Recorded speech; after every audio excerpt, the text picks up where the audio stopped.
friends, welcome to my channel. இன்னைக்கு இந்த வீடியோல என்ன பார்க்க போறேன்னா பாஸ்கல் ட்ரையாங்கிள்னா என்ன அது எப்படி ஃபில் பண்ணனும்ங்கறத பார்க்க போறோம். இப்போ பாருங்க. இப்போ ஃபர்ஸ்ட் பாக்ஸ் தான் நான் ரோ 0 ன்னு எடுக்கறேன்.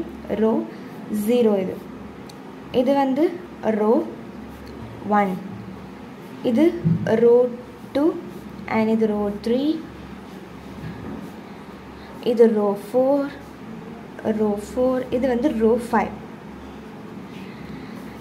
இப்போ இதை எப்படி ஃபில் பண்ணுறதுன்னு பார்க்கலாங்க. இப்போ பாருங்கள், ரோ 0 நம்மளுக்கு காம்பினேஷன் தெரியும். காம்பினேஷன் தான் NCR. நம்மளுக்கு காம்பினேஷன் தெரியும் NCR.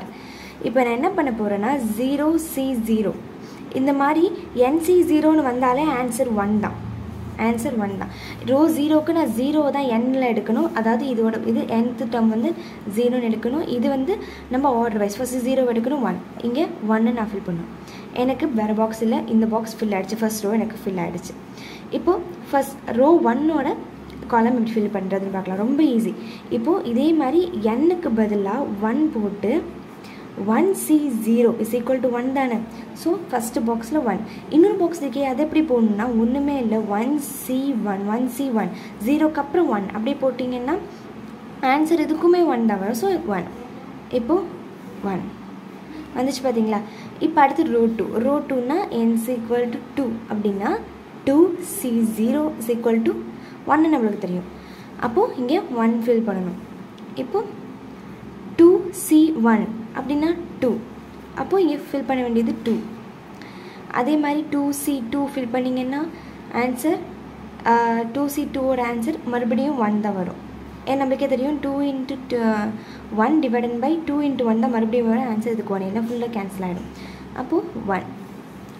இப்போ அடுத்து ரோ 3ங்கிறதுனால n is equal to 3 is equal to 3C0ஓட வேல்யூ 1, 3C1ஓட வேல்யூ 3, 3C2ஓட வேல்யூ பாருங்கள். 3C2ஓட வேல்யூ வந்து 3 into 2 divided by 2 into 1 2 cancel ஆகிடும். ஆன்சர் 3. அப்போது 3. இப்போ அடுத்து எனக்கு இதை அப்படியே ஃபில் பண்ணுற பாருங்களா. அப்போது 1 அடுத்து 3 அடுத்தும் 3 இன்னும் ஒன்று இருக்கே. அப்புறம் அதை எப்படி ஃபில் பண்ணால் ரொம்ப ஈஸி. 3C4 போடுங்க, 3C3 போடுங்க. 3C3 போட்டிங்கன்னா ஆட்டோமேட்டிக்லி 1. அதாவது இங்கே நம்ம என்ன வேல்யூ n கொடுக்குறோன்னா அதே n இங்கேயும் வந்துச்சுன்னா ஆன்சர் 1. அதே மாதிரி NC0ன்னு வந்தாலும் 1. இதை நல்லா புரிஞ்சு வச்சுக்கோங்க. அப்போ 3C3னா ஆன்சர் 1. அப்போது இங்கேயும் எனக்கு 1 ஃபில் ஆகிடும். இப்போ அடுத்து என்னென்னா இப்போ பாருங்கள், அடுத்து n is equal to 4ன்னு எடுக்க போகிறேன். is equal to 4C0 is equal to 1. அடுத்து 4C1 is equal to 4. அடுத்து 4C2 is equal to 4 into 3 divided by 2 into 1. 2 டேபிளில் கேன்சல் பண்ண 2 3s are 6, 2 3s are 6. அடுத்து 4C3ஓட ஆன்சர் இதுலேயே போடலாம் பாருங்கள். 4C3னா இங்கே 2 வந்துடும், இங்கே எக்ஸ்ட்ரா ஒரு 3 வந்துடும். இதுவும் கேன்சல் ஆகிடுச்சுன்னா 2 2s are 4 இருக்குது, ஆன்சர் 4. இப்போ அடுத்து 4C4 ஆன்சர் 1. இப்போ 1 4 6 4 1 1 4 6 4 1. இப்போ அடுத்து row 5 n is equal to 5ன்னு அர்த்தம். 5C0 is equal to 1, 5C1 is equal to 5, 5C2ஓட value இங்கே பாருங்கள். 5 into 4 divided by 2 into 1 cancel பண்ணிங்கன்னா 2 5s are 10. அடுத்து 5C3ஓட வேல்யூ இப்படியே போடலாமா. 3 into 3 3யும் கேன்சல் ஆகிடும். அதே 10 தான் மறுபடியும் வரும். இப்போ அடுத்து 5C4 நான் 5 into 4 into 3 into 2 divided by 2 into 4 into 3 into 2 into 1 இந்த அப்படியே கேன்சல் ஆகுது. 5 divided by 1னா அகைன் எனக்கு 5 தான். ஸோ அடுத்து 5C5 is equal to 1. 5C5 எதுக்கு போகிறேன்னா எனக்கு இங்கே மொத்தம் 6 இருக்குது.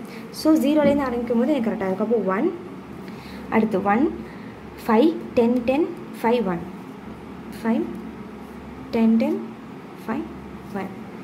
இப்போ உங்களுக்கு இதில் பார்க்கும்போது நல்லாவே புரிஞ்சிருக்கும். இப்போ இங்கே 1ன்னு ஆரம்பிச்சிருக்கு. இப்போ அடுத்து 1 வருது. இந்த 2 1 ஆட் பண்ணால் இது 2 வருதுங்களா.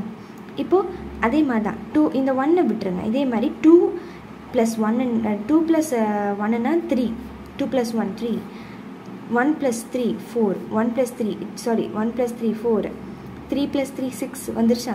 இப்போ அதே மாதிரி 1 + 4 5, 4 + 6 10, 4 + 6 10, 4 + 1 5. இது எவ்வளோ ஈஸியாக இருக்குது பாருங்கள்.